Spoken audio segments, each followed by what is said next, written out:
ప్రస్తుతం అయ్యప్ప దీక్షలో ఉన్న గ్లోబల్ స్టార్ రామ్ చరణ్ ఇటీవల కడప దర్గాను సందర్శించడం వివాదాస్పదం అయిందనే విషయం తెలిసిందే.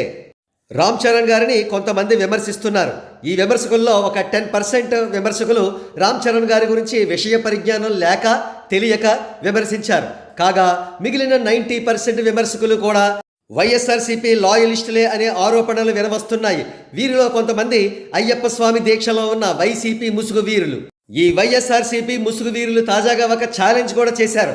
ఆ ఛాలెంజ్ ఏమిటంటే రానున్న జనవరి 10కి విడుదల కానున్న గేమ్ చేంజర్ రిలీజ్ను అడ్డుకుంటాం అని.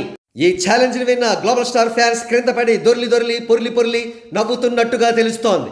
ఒక ప్రక్క వైఎస్ఆర్సీపీ లాయలిస్టులు ఆర్జీవి, పోసాని, శ్రీరెడ్డి, కొడాల నాని వంటి వారు పారిపోతాం రోయ్ అని పారిపోతుంటే మీరేంట్రా మేకపోతు గాంభీర్యాలు అంటూ పొట్ట పగిలేలా నవ్వుతున్నారు రామ్ చరణ్ గారి ఫ్యాన్స్. ఈ నేపథ్యంలో వారు వైఎస్ఆర్సీపీ కార్యకర్తలకు ఒక ఛాలెంజ్ కూడా విసురుతున్నారు. దమ్ముంటే గేమ్ చేంజర్ రిలీజ్ ను అడ్డుకోండ్రా చూద్దాం అంటూ ఛాలెంజ్ విసిరారు.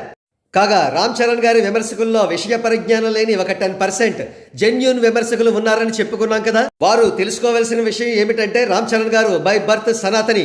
రామ్ చరణ్ గారు చేసే ధార్మిక కార్యక్రమాలు కానీ పూజలు కానీ మరి ఏ ఇతర హీరో కూడా ఆ స్థాయిలో చెయ్యరు.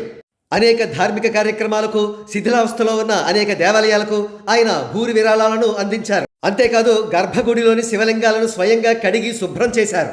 కాబట్టి జెన్యూన్ విమర్శకులు రామ్ చరణ్ గారి గురించిన ఇటువంటి వివరాలన్నీ కూడా తెలుసుకుని ఆయనను విమర్శించడం మానుకోవడం మంచిది. కాగా వైసీపీస్ మాత్రం వారి యొక్క కామెడీ స్టేట్మెంట్స్ను, కామెడీ ఛాలెంజ్లను చేయడం కంటిన్యూ చేయాలి. ఎందుకంటే వారి కామెడీ అండ్ ఎంటర్టైన్మెంట్ ప్రజలకు అవసరం గనుక.